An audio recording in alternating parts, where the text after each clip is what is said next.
I became a composer because I love Stravinsky and because I love Bach and because I love bebop. At the time, I was studying Wittgenstein and on the weekends playing drumming gigs. Last month I had the privilege of travelling to New York to speak to one of America's most influential and important musical minds, Steve Reich. The New Yorker called him the most original musical thinker of our time. The Guardian said he can legitimately claim to have altered the direction of musical history, and the New York Times described his work as some of the most important American music ever written. Our conversation touched on his philosophy, influences, compositions, and how there's music in everything that we say.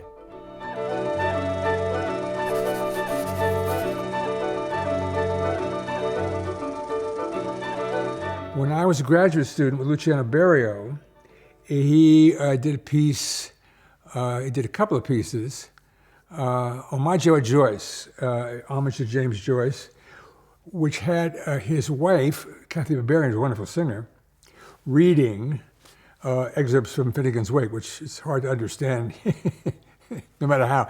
And he would cut this up into phonemes, little pieces of tape. This was the days of, when you had tape which you cut up with a razor blade. And out of this, he made a very sort of abstract piece. But the interest was that you would occasionally get fragments of meaningful things, and her voice formed melodic material. And I think that working with Berio, that kind of turned me to thinking about that. At the time, this is like, let's see, I'm a graduate student out there, 1961, 2, 3. And at that point, working with tape loops, bits of recording tape that were spliced together and just go around and around and around, it was just something new and hot, and a lot of people were just fooling around with it, and me included. And I found myself that the most interesting effects that I got were with bits of speech which I singled out as being particularly melodic.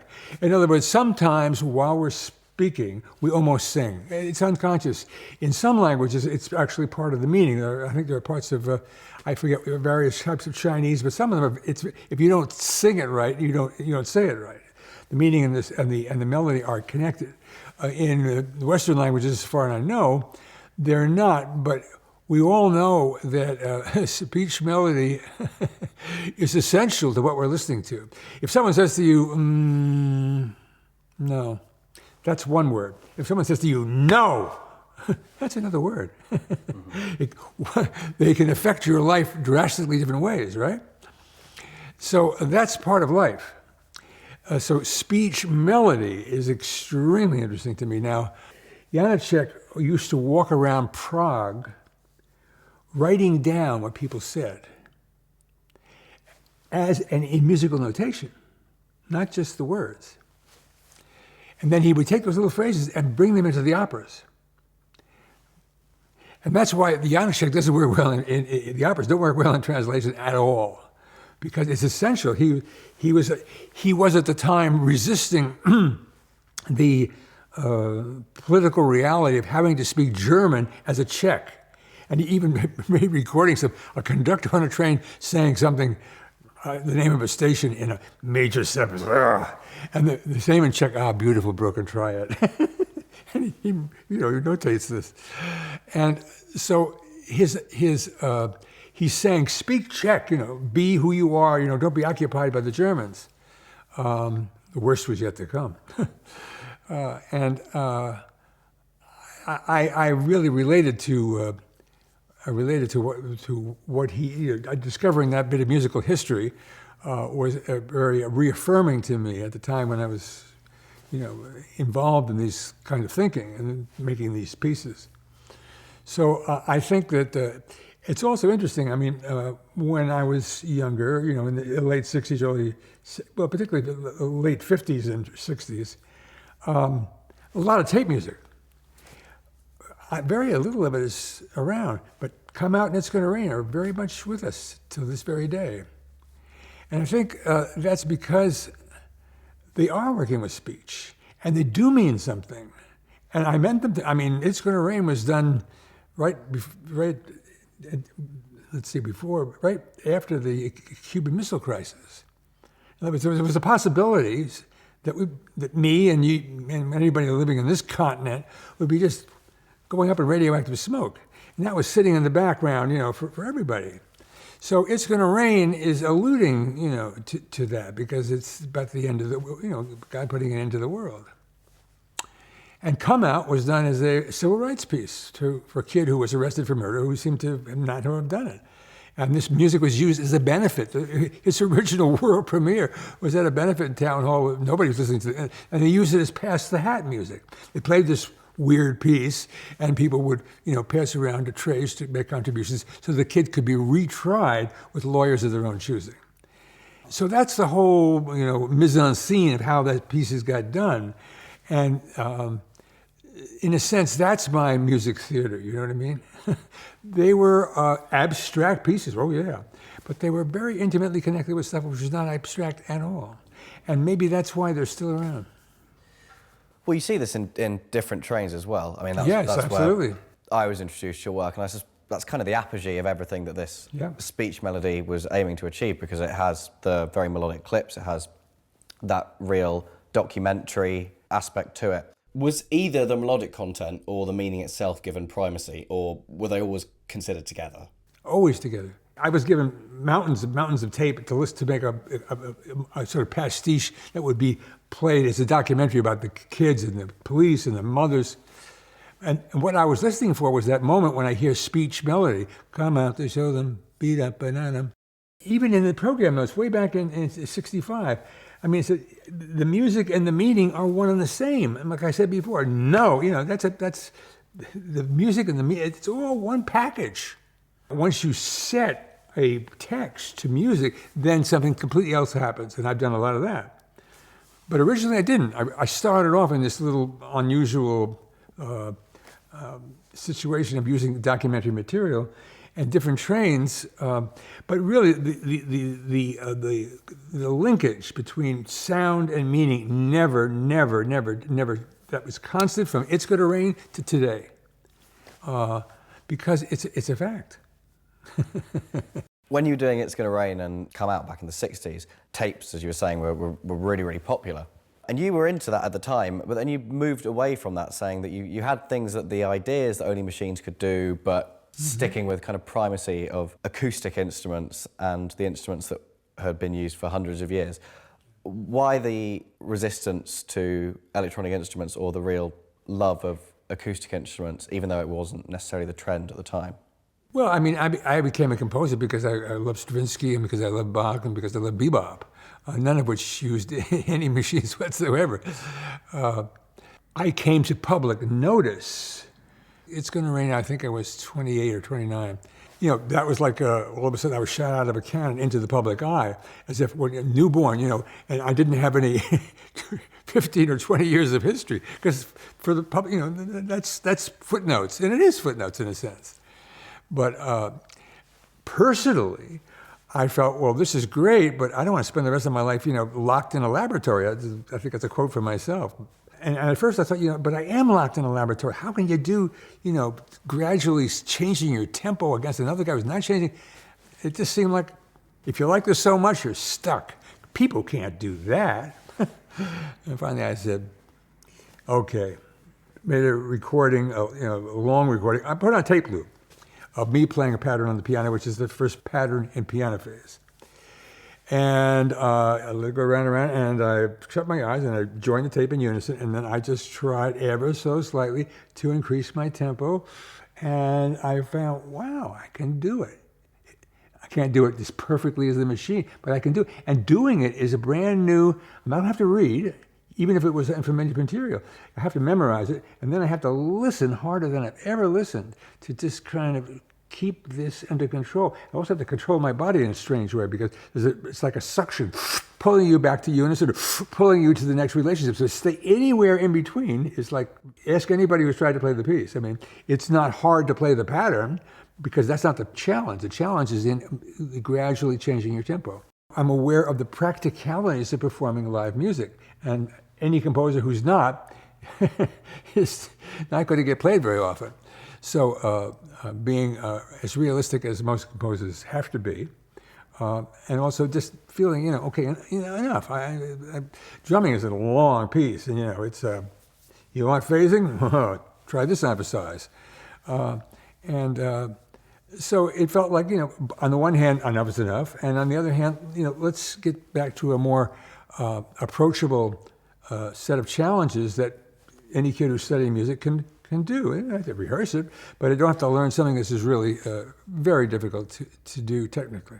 Unless you're one of those people who decides you're going to play piano phase, both parts on one piano, which I have. Takes all kinds. I mean, have you seen people doing that? Yeah, I've only seen it. I haven't seen it live, but I've seen recordings of it. I mean, great. But to me, looking back on that's a kind of curiosity. I mean, it's nice, but it isn't something that you do on a regular basis, or anybody's going to do on a regular basis. What you were saying about returning to approachability, I think it was in the 70s that you offered a series of predictions about what music might be going forward, and they're pretty spot on. But one that struck me in particular was talking about a return to tonal centers and simplicity in the best way, rather than things getting completely out of control as they were slightly veering to in the middle of the 20th century. What was it that you saw happening? Berio, Boulez, and Stockhausen were the principal composers within a huge international movement, which came over here to Milton Babbitt, of music which chased more people out of concert halls than you could shake a stick at. I mean, there would be polite, exits. Now, Berio is a wonderful composer. Boulez is maybe the greatest musician of the 20th century. Because, if you want to hear the Rite of Spring, I used to like Stravinsky conduct Stravinsky. But once I heard Boulez, I heard the recording he made with Cleveland, two recordings with Cleveland. I said, that's fantastic. The opening woodwind thing, nobody has the clarity that Boulez can create. It's very worthwhile music, but it's just a little too out of the way for most people to take a real shine, to real interest to. It brought somebody out of history that had vanished. And I think this is what's going to happen to Anton Webern. When I was around, Anton Webern, it was coming out of your ears. Now he's gone, it's disappeared. But occasionally it will come back throughout most of the 60s. The dominant international music style is coming out of serialism, which is an intensification and further codification of every musical parameter inspired by the 12-tone method or Arnold Schoenberg. And I was very uncomfortable with that. I mean, I could realize these are, they're very talented musicians, very intelligent people. But the style of music was something I would never have become a composer listening to this. I became a composer because I loved Stravinsky, and I'm talking about the ballets and, and actually a lot of his music. And Johann Sebastian Bach, and Charlie Parker, and Miles Davis, and Kenny Clark, the drummer, and John Coltrane. It was like, the music is here and I'm here. And So I wanted to get out of academia. I did not, once I finished my master's degree, I did not apply for jobs there. And I figured, I'm just going to try to swim, somehow or other here, whatever I have to do. And I had all kinds of jobs. I was a cab driver, I worked at the post office, so on and so forth. But I felt I wanted to pursue this. And at this time, Terry Riley had in '64, premiered INSEE. And I thought, wow, that's great. I started working with tape loops, and I thought, there's something in here. There's something in here. So I listened to John Coltrane. John Coltrane was playing one chord. An Africa brass is some kind of E modal chord based on the low E of the double bass for 16, 17 minutes. So if you say, hey man, what's the changes? It's E. No, what's the change? E for 16 minutes or 17 minutes, whatever. Well, that was new. So there was a kind of I was finally listening to African music on recording, Balinese music on recording, music which is not modulating in any sense in which we're used to. Bob Dylan, I ain't gonna work on Maggie's Farm no more, which is basically tiny, 4, 5, 1, tiny, 4, 5, 1, 1, 1.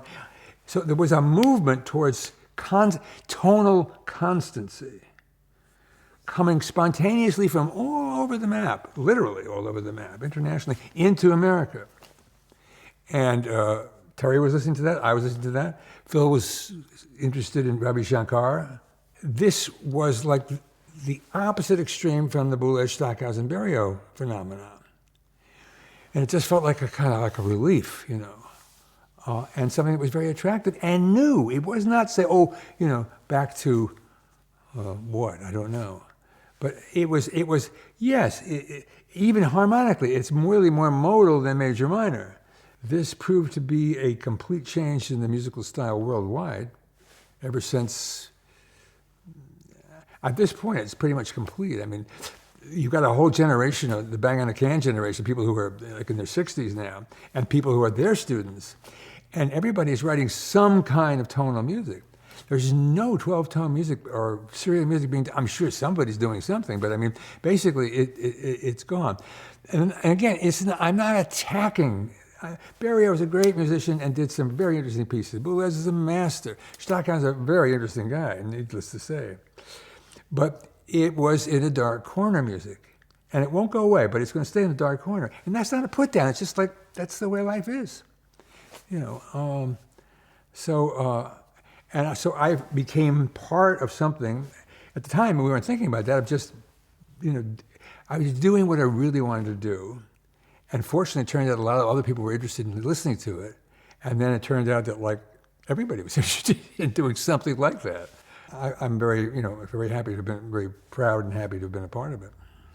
As you say, that change was happening literally worldwide, but a lot of the names you've mentioned focus in on New York. How much do you think being in that scene in New York helped and shaped you as a composer in the city?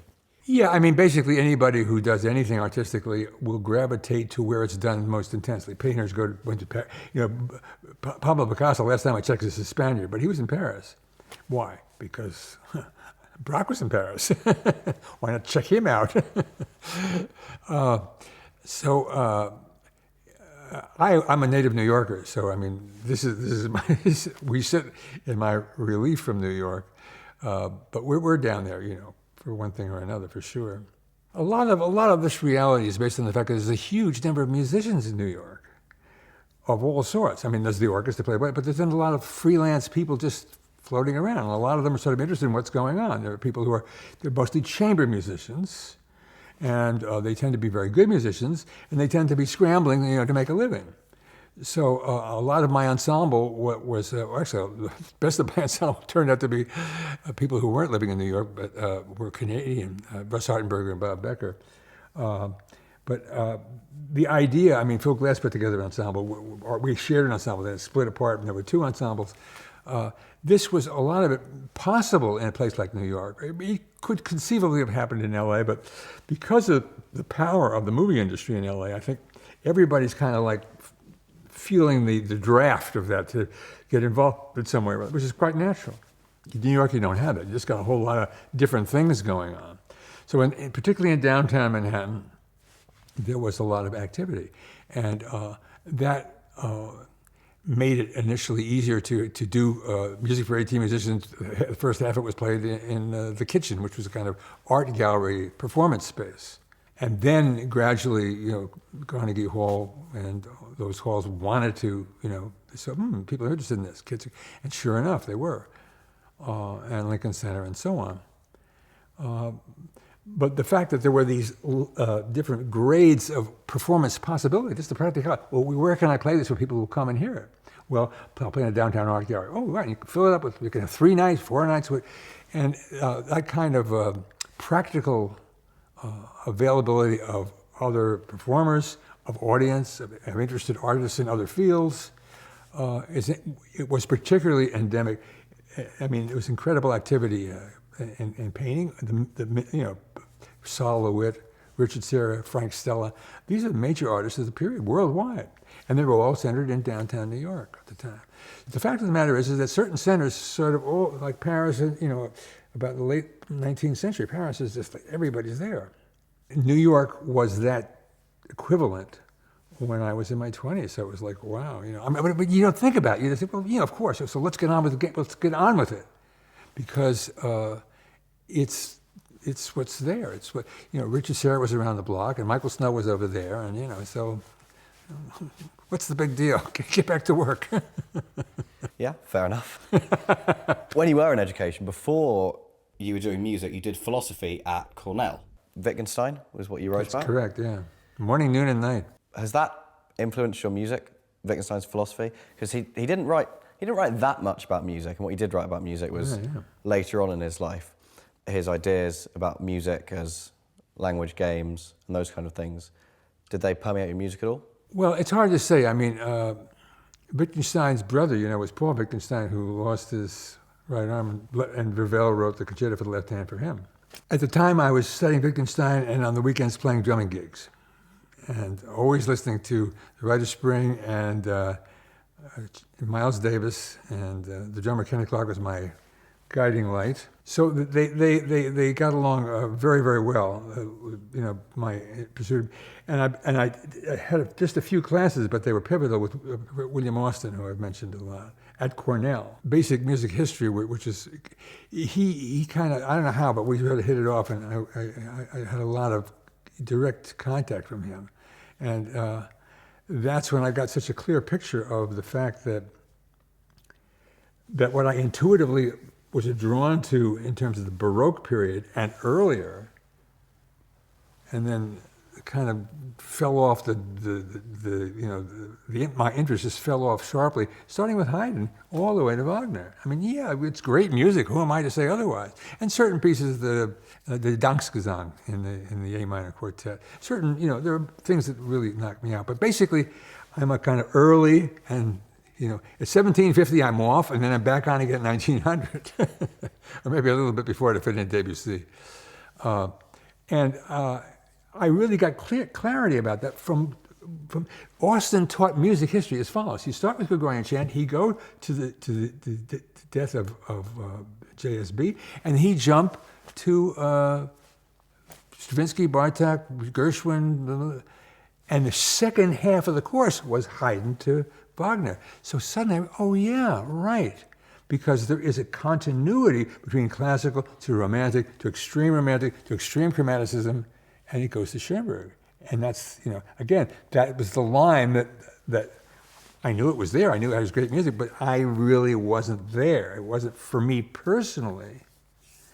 So a lot of the clarity about that came while I was at Cornell studying with Austin, who also, he taught a jazz course. He had someone play a recording of Charlie Parker, but I mean, and Austin is at the board with chalk on, writing down like that. I mean, taking, you learn to take the notation down, but not many people can do it at that pace. And he would turn around sheepishly say, "Could you play it again so I could put in the stems?" Anyway, he was a great musician. And his focus on music history was enormously clarifying to me. It showed that I felt something, and it wasn't just a weird, matter of personal taste. And then we go, oh, of course, yeah. The ideas of the classical period is, you can Beethoven, yeah. But by the time you get into Brahms, you really have to start being into gestus. The idea of a tactus, the idea of a fixed rhythm, fixed tempo, is now being supplanted more with, I think, the essence of romantic music from a little before Brahms, up certainly through Mahler and on into Schoenberg, is that it's no longer to be conducted by keeping the beat, but by making the gestures which suggest how the music proceeds. And that's the music I just can't relate to at all. I'm not saying it's not great music, it is great music, but for me, I can't relate to it. Was it that lack of clarity before taking that music history class that meant that you did philosophy in the first place before? Before that kind of clarity, I just loved listening to the pieces I've still continued to love. But I just loved them and thought, they play this record, I play that record, I play drums, they play violin. I just didn't think about it. I just did what I wanted to do and listened to what I wanted to listen to, and didn't give the historical perspective any real thought. But that's why you go to universities, to kind of get a little clarity there. Do you still think of yourself as a drummer then? Well, at this stage of the game, I don't. No, my performance days are pretty much over. I was performing music for 18 at the keyboard, and I literally this was about, 10 years ago. I just couldn't, literally froze up in the middle of the performance, and I thought, oh, what's going on? And that was the line in the sand. Different Trains, 1988. One of your most, if not your most, autobiographical piece. Why, in 1998, did you feel like that was the right time to make something so self-reflective, not only of you, but of a whole people? Well, I can't really answer the question because that's, why was I born in 1936 so that I would have all this great, people around me. I was hearing before different times. I was hearing like Laurie Anderson doing "Oh Superman," and I thought, it's kind of a compliment, but she started ripping me off, So it's in the air. So I used to do that. Maybe I should do that too, but I don't want to do the same thing all over again. That would be boring, and I wouldn't do a good job. Maybe if I did it with musical instruments, I got the idea of working with the voice, with the melodies, and really play along with it. Kronos called up. David Harrington called me and said, "Steve, would like to have a string quartet piece." And I said, "Great, David." And we blah, blah, blah, why? And I hung up, and I had no idea whatsoever what I could possibly do. So I was talking with my wife Beryl, who's away right now. She'll be back in a couple of hours. And we're from Vermont. I said, "I don't know what the hell to do with this piece with Karen. I got to do something good with Kronos."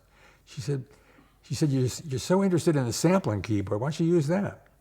Now, the sampling keyboard, as you know, was basically a keyboard. If you take it home from the store and you play, nothing happens. You got to record something into it that it will play back. You could play in Beethoven's Fifth. You could play back, screams. You could play back the sound of your kitchen appliances. Whatever you put in, it'll play back, and you can assign it to whatever note you want. And she said, "What?" And I said, "Gee, now that's the kind of electric keyboard that's really interesting to me." That played a big role in city life. But in 1988, so I thought, that's combining the sampler with the string quartet. And I thought, I know, I'll record the voice of Bela Bartok, because I love his fourth and fifth quartets. And he was recorded while he was teaching at Columbia, while he was studying folk or working on his last collection of shortly before he died, about 44, because he died in 45. And then I thought to myself, wait a minute, do I want to write for a string quartet with Bela Bartok sitting on my shoulder? I mean, give me a break. I can't, that kind of competition I can't deal with. So then I thought, I know, I'll use the voice of Ludwig Wittgenstein. Well, Ludwig Wittgenstein was a recluse. He often was up in Norway, because as far away from everybody as he could when he wasn't at Cambridge. I'm sure if anybody wanted to tape record him, they wouldn't even have asked him, because they know he would have nothing to do with it. So, and then I don't know how, but it popped in my head, these train trips that I took as a kid between my divorced parents. I just work here. I have no idea how that should happen, but it happened. And the woman who took care of me as a child, Virginia Mitchell, was still alive. She was in her middle, late 70s. And I saw her visit, every week or two. She was in Queens, which is a borough outside of Manhattan. And I went out there one day with my little Walkman Pro and said, I want to talk about the past, and I'm going to use your voice in a piece of music. And she said, that's nice. So we recorded, reminiscences. And then I began thinking, well, I was riding these trains. I want to record who ran the train. The Pullman porter ran the train, tell you what time dinner is, makes the bed work. And at that time in history, the 30s, 40s, in the black community, maybe the best job that was available to black Americans was working as a porter on the railroads. It was a very strong union. When Martin Luther King led his marches, Philip Randolph was one of his number one right-hand men, and he was the head of the Pullman Porters Union. So you were a real, a strong member of the community by having that job automatically. And it was a very, it was a very glamorous job in a way. You're traveling across the country. They were taking people who were drafted to go to fight in Japan to the Pacific coast, and we were going to fight the Germans at the East Coast. So they were in it. Anyway, so Lawrence Davis was a porter that I was able to reach through friends of friends. And I went down to Washington, D.C. He was in his 80s. His wife has died. His children had moved out. And he was very happy to talk to me. He had been interviewed by there's a historical society in America when they had interviewed him. And I was amazed at his voice. I said, oh, this is incredible, this guy. 1941, I mean, everything he said was just pure melody. So that was great. I sent him the record when it was all done, and he wrote me back. He said, "I heard my voice in 1941. Thank you very much." It was very, very positive experience. So, and while I really didn't know what I was going to do beyond that, and then I began thinking while I was doing the first movement, where was I? You know, I was going back. What were the years that I was reminiscing about? 1937 to 1941. Well, what was going on there? Well, we know what was going on there. Jewish kids like me who were in Europe were being shipped off to Eastern Europe and up the chimney. I thought, we're writing about the Holocaust? You know, if somebody said to you, "Steve, would you write a piece about the Holocaust?" I'd say, "Are you crazy?" No. I wouldn't even begin. And then I began thinking, well, wait a minute, what am I doing with Mr. Davis and what am I doing with Virginia? I'm using their voices, and I get my melodic material. I did not manipulate them at all. That was a ground rule that I set for myself. As they speak, so I write. And I have to deal with the tempo changes, which got to be which worked out beautifully, but it took some doing. I had contacts up at Yale, and they have a great archive of Holocaust survivors recorded on tape. So I went up there a couple of times, and I listened, and lots of amazing, but I listened for people whose voices were incredibly melodic. They all talk about, they all lived through it. They did not die. And they came here. How did they get to the Yale archive? So I began to think the third movement should put this all together. You know, Virginia and Mr. Davis and the Holocaust survivors. And I did. But I guess there was some pieces just sort of really, it's as if you're hanging, I'm just riding along it. And that was it. That was probably the most of where I felt that. I mean, it was very innovative for sure. I mean, things that I had not done before. Integrating the siren, tuning the siren. That I tuned like crazy. To have glissandos that began at the right pitch and ended at the right pitch, and all that kind of stuff.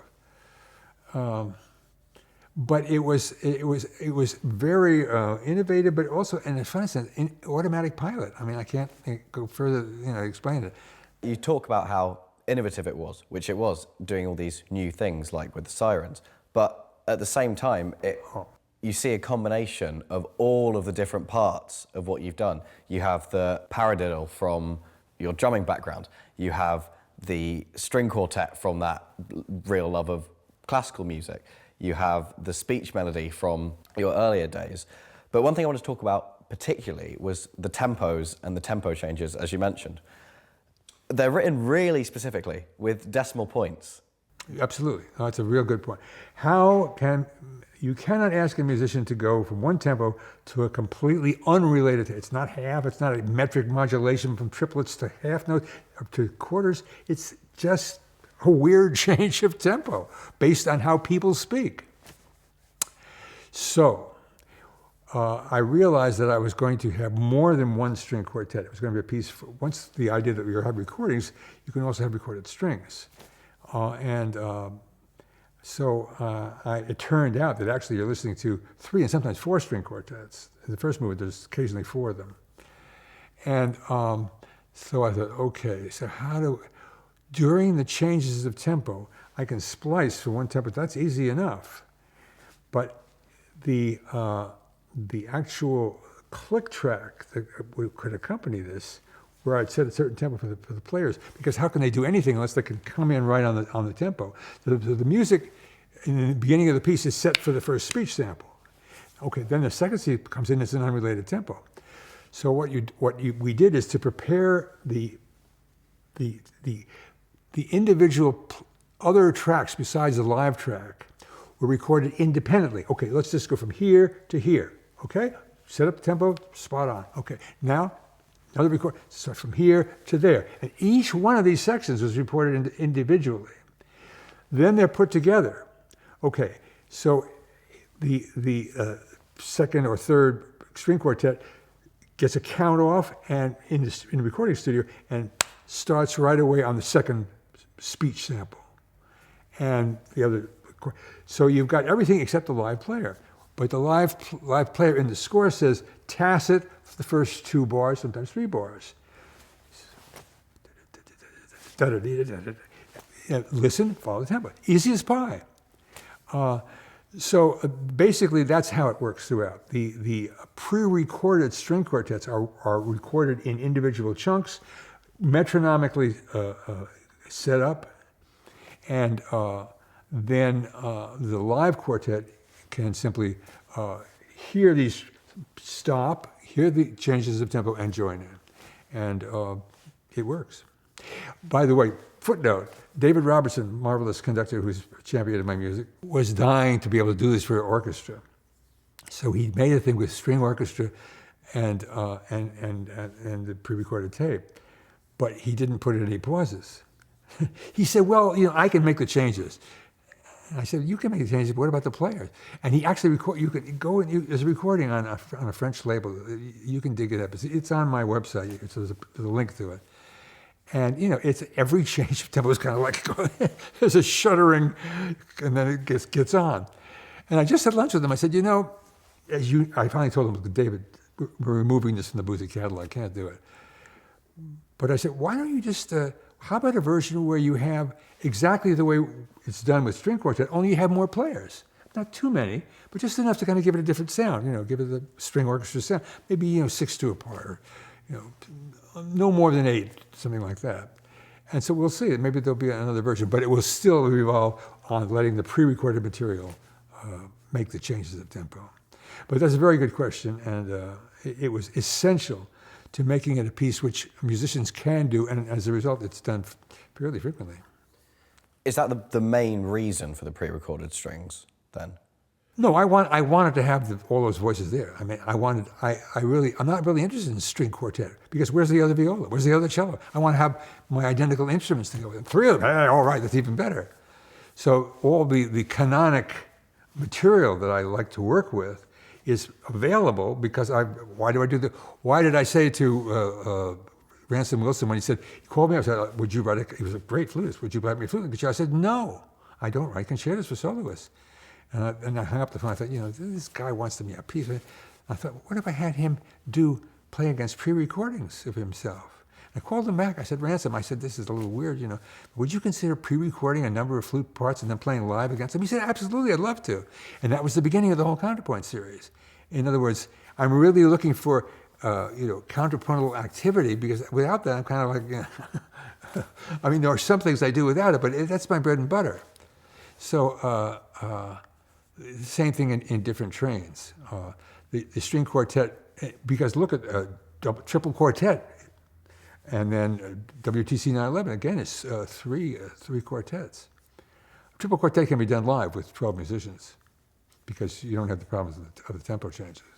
But the idea of having multiple quartets, there's a recording now, Mivos, of the complete string quartets on Deutsche Grammophon that they made. And they had to pre-record, twice to do the pieces. There's decimal points in the tempos. That's not something I've really seen in any other music. And for example, it opens at 94.2 beats per minute. Oh, that was ridiculous. I've never seen a point anything. Yeah, I know. I'm ashamed of that. Mea culpa, it should be 94. I don't know what. Maybe it was the kind of say now on guard. It's a mistake. It should say 90. Well, if they do another edition, I hope they will. Then it'll say 94. I had.